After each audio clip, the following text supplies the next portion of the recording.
नमस्कार, वास्तु लिविंग में आप सभी दर्शकों का बहुत बहुत स्वागत। मैं हूं विकास नांगिया।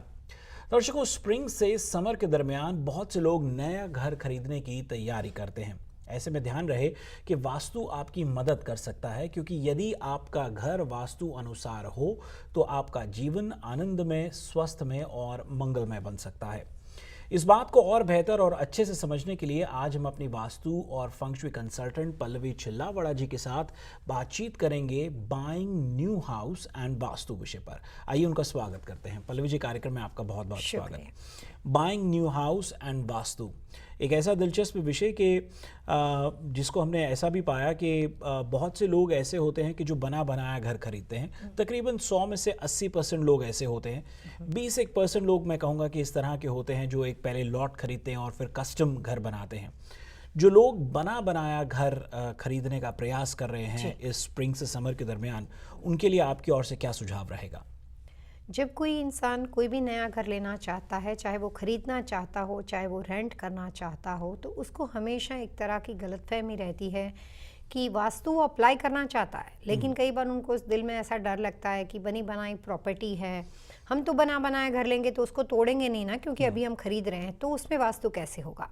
तो कई बार वो आम आदमी की समझ के अनुसार उसका सॉल्यूशन निकाल लेते हैं कि ले लेके वास्तु हवन कर लेंगे तो वो ठीक हो जाएगा। बहुत सारी चीज़ें ऐसी है कि जो सिर्फ सोच विचार तक सीमित है, वो विषय के साथ कनेक्टेड नहीं है। तो ये बहुत ही गलत मान्यता है कि कोई भी घर को लेने से पहले अगर आप बना बनाया घर लोगे तो उसका वास्तु आपके लिए कॉम्प्लिकेटेड विषय बन जाएगा। ये बहुत ही गलत मान्यता है।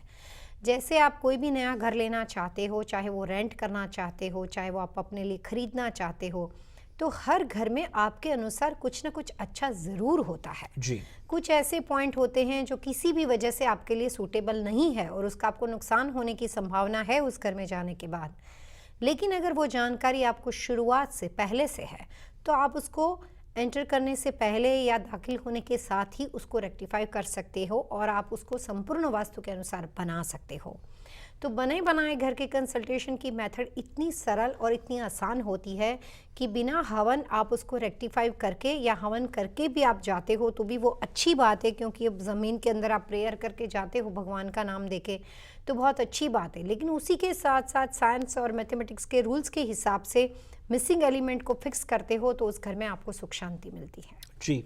चलिए इस बात को इसकी गहराई की ओर जाते हैं। यूं तो हम अलग अलग विषयों के ऊपर, जैसे मेन डोर है, स्टेयरकेसेस है, सीलिंग है, फ्लोरिंग है, इसको हम उसकी इन डेप्थ डिस्कशन करते हैं। लेकिन एक अगर एक मैं कहूँ कि एक ऐसा एपिसोड जिसके अंदर हम सर्टेन टिप्स दे सकें और एक हैंडी इंफॉर्मेशन दे सकें हमारे दर्शकों को कि बाइंग अ न्यू हाउस में उनको किन किन चीज़ों पर गौर करना चाहिए, उस पर चर्चा करते हैं हम। ख़ास अगर बात करें घर के एंट्रेंस डोर के बारे में, या बहुत से लोग उसको मेन डोर जैसे कहते हैं, उसके लिए आपकी तरफ से क्या कहेंगे आप दर्शकों को?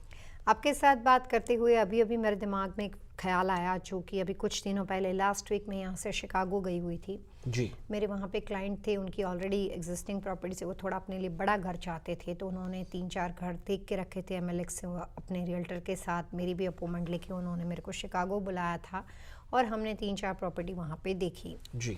तो जब उन्होंने मेरे को प्रॉपर्टी बताई तो हर प्रॉपर्टी के ऊपर मैंने उनको बेसिक बताया कि ये घर में पहले जो भी लोग रह चुके हैं उनको फाइनेंशियली प्रॉब्लम हुए होंगे और यहाँ पे रहने वाले लोगों को इस तरह की इफेक्ट रही होंगी।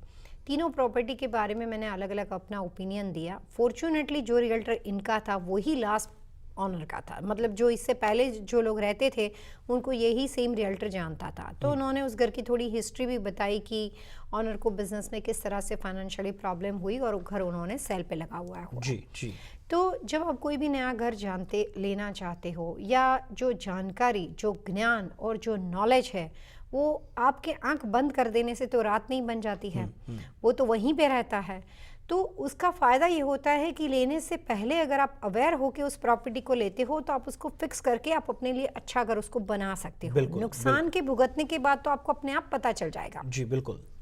तो उसी तरीके से जब नया घर लेते हैं तो आपने सवाल पूछा कि अगर उसका मेन डोर है, स्टेयरकेस है, कैसे आप उसको फिक्स कर सकते हो।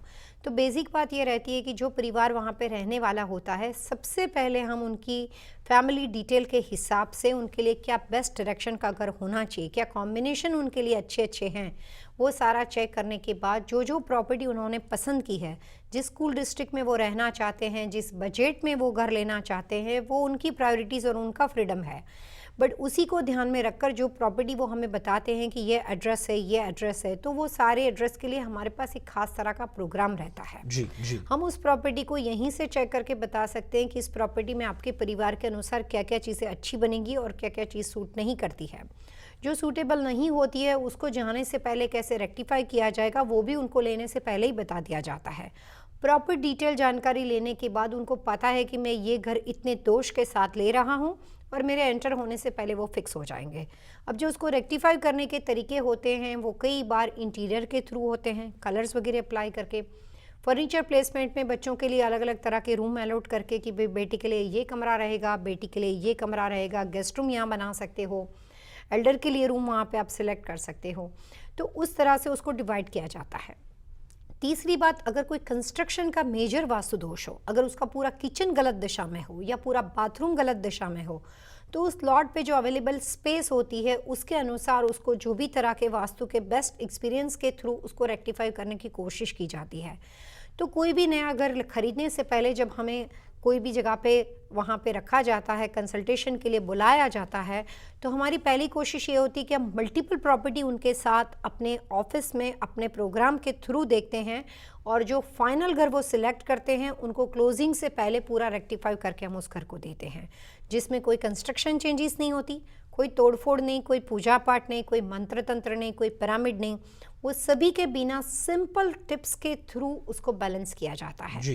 तो नया घर खरीदने वाले लोगों को सबसे पहले ये जानना चाहिए कि कोई भी नया घर बिना किसी तोड़फोड़ भी आप उसको अपने वास्तु के अनुरूप बना सकते हो। जी। अब जहाँ बात शुरू हुई थी एंट्रेंस डोर की या मेन डोर की, उसको लेकर के जो लोगों को एक समझ या एक कहूँ कि एक सुझाव दे पाएँ तो वो क्या रहेगा? सबसे पहले अच्छी बात यह है कि अगर आप नया घर लेना चाहते हो तो आपने घर के लिए प्रॉपर्टी पसंद कर ली हो, उसके बाद भी वास्तु कर सकते हो, फिर भी लेट नहीं है।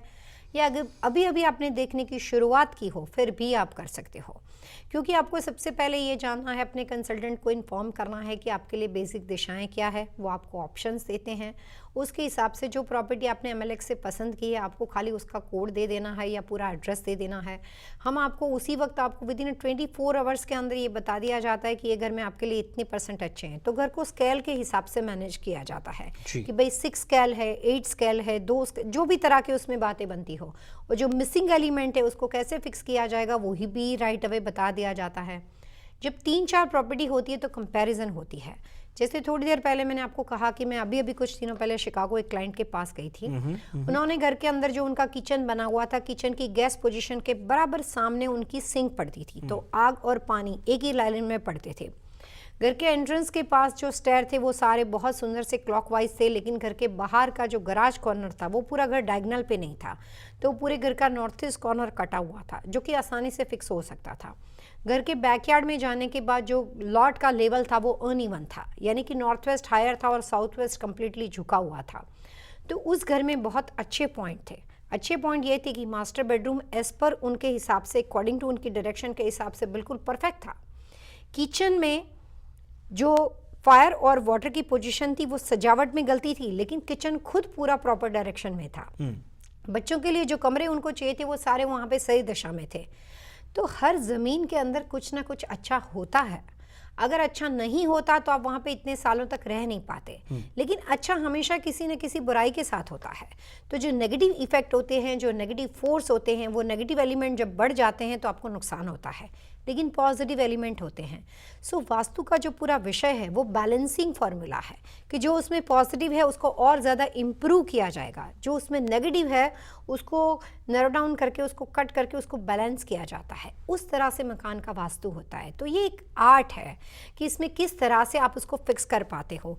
बने बनाए घर में विदाउट कंस्ट्रक्शन चेंजेस जब आप देखना शुरू करते हो, उसी वक्त उसको फिक्स करके आप उस घर में जाते हो, तो आपको 100% वास्तु का इफेक्ट आसानी से मिलता है। जी, बहुत अच्छी बात पल्लवी जी ने कही कि यदि घर के कुछ ऐसे कॉर्नर्स जो स्ट्रॉन्ग एलिमेंट्स हैं उनको एक इस तरह से एक्टिवेट किया जाता है कि वो अधिक लाभ दे पाएँ, और जो नेगेटिव चीज़ें हैं जिस तरह से अगर वो घर की डायरेक्शन सही है, किचन सही जगह में है, बेडरूम सही जगह में है, लेकिन कुछ ऐसे एलिमेंट्स जो नेगेटिव इफेक्ट दिए जा सकते हैं, वास्तु वहीं गाइड करता है और मदद करता है कि किस तरह से नेगेटिव एलिमेंट को दूर किया जाए। दर्शकों, आज हम अपनी वास्तु और फंग शुई कंसल्टेंट पल्लवी जी से बातचीत कर रहे हैं buying new house and vastu विषय पर। ये बातचीत जारी रहेगी, लेकिन एक छोटे से ब्रेक के बाद जाएगा नहीं, बने रहिए हमारे साथ।